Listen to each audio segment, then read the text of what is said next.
this threat that we apparently seem to be to some people, I think that we can say that we brought some of it on ourselves.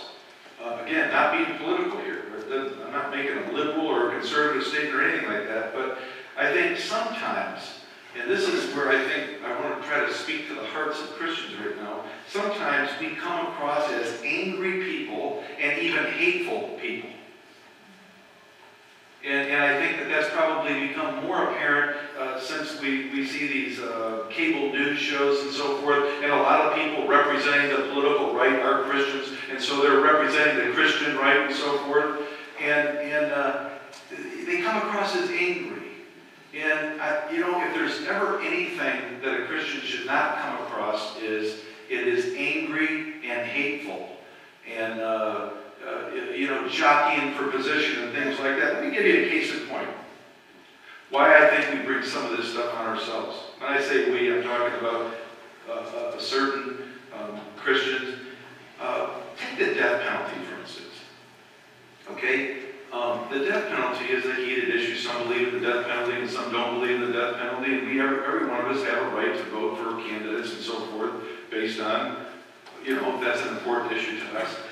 But let me ask you this question. Why would evangelical Christianity at large be just vehemently for the death penalty and want to have a political platform, if you will, for the death penalty? Whether you believe in it or not, I'm not making a political statement. I'm not going to tell you where I stand on it. But why would Christianity proper be the voice in the United States of America for the death penalty? And of course, we're going to go to the Old Testament and say, well, look what the Old Testament says, right? If man is shed by man's blood and so forth. The Old Testament also says that the woman that was brought out in front of Jesus should have been stoned to death. And what did Jesus say? Let the one who was out without sin cast the first stone. So here's my point.